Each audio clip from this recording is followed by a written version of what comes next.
Andrew here. Happy New Year's resolutions are for suckers. Yeah, it's that time of year again. It's the new year when far too many people, for reasons unbeknownst to me, make a New Year's resolution. Why? Why?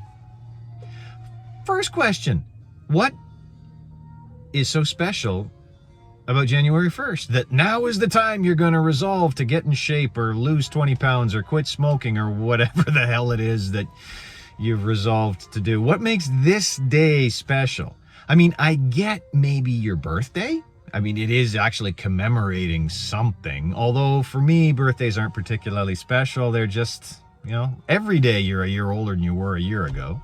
And every day is a new year if you take the perspective of the last one started exactly 1 year ago today. And why do I care what Gregory 13, I believe it was? Why do I care what Pope Gregory 13 decided was the first day of the new year? I'm not a papist. What difference does it make? That's the first problem. Second problem, the average New Year's revolution, I've always called them that, revolution. New Year's resolution lasts less than 2 weeks. The average one, half of them are done by the Ides of January. So again, I ask you, what's the fucking point? Why? Why bother? Why have we come up with this idiotic tradition of swearing to do something that we all know we're not going to do? We are literally starting the new year setting ourselves up for failure. Why would you do that? There's enough difficulty, challenge, problem, enough failure in life. You can find it. It finds you. You don't have to go out seeking it. So again, I say Happy New Year's resolutions are for suckers because they really are. The basic problem is, first, the arbitrariness of the day. Second, my basic problems, I suppose. The basic problems. First is the arbitrariness of the day. Why this day over any other? Second, we're not doing it internally. We're doing it externally. Oh, everybody's making a promise to do better this year. They're going to resolve to do something this year. Yeah, well, whoop-de-doo. Go back to when your mother said, if all the children jumped off the bridge, would you do that too? Peer pressure can be a good thing, but this notion of, but peer pressure can also be a bad thing. And this notion that you should set yourself up for failure at the very start of the new year you're celebrating is a puzzler for me. I don't know why anybody would want to set himself up for failure.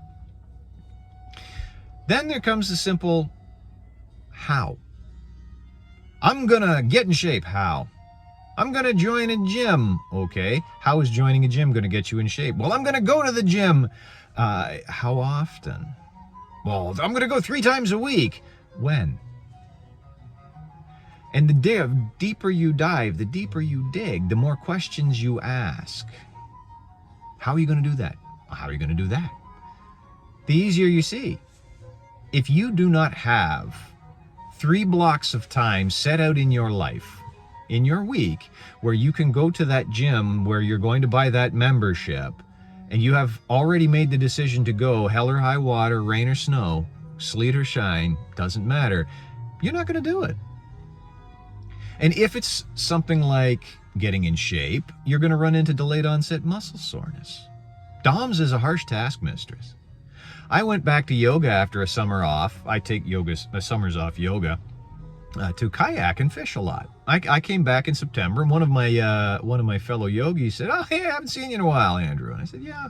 And I explained how I take summers off. And he says, "Oh, is your first class back?" "Yep." "Oh, you're going to pay the iron price." Any of you, what was that awful TV show? Song of Ice and Fire. Game of Thrones. Any of you Game of Thrones fans out there will recognize that. The iron price. You're going to hurt. And the first time that you go back to the gym, you're going to hurt. Delayed onset muscle soreness is going to strike it, and it's going to hit you hard 24 to 48 hours later, which means that on that second day and that third day, you're not going to want to go back. And you're not. Maybe you'll get back the next week, but You're not in shape. You haven't fixed anything. And DOMS is going to get you again. If you're not prepared for that, you've set yourself up for failure. And so instead of starting the new year off doing something good for yourself, you've started the New Year's off with a failure. New Year's resolutions are for suckers. Don't do them. Probably should have posted this late December, but I haven't posted in 4 months. And that's the subject of a later video, but for now, let's leave it at that. For many reasons, setting yourself up for failure, the difficulty, the fact that the resolution is always something super huge. There's no methodology, there's no rhyme, no reason, the peer pressure to push you into doing something you're not even sure that you really want to do. To make this big change, you've set yourself up for failure. Don't start the new year setting yourself up for failure. Don't start any time setting yourself up for failure. Set yourself up for success. You want to make that change, the first thing you got to do is plan it out. And you got to ask yourself how you're going to do it. And you just keep on diving deep until you've got an actual plan. And then maybe a schedule, some other stuff. But for now, we'll leave it at that. New Year's resolutions are for suckers. Don't do it. Having said that, thank you very much for watching.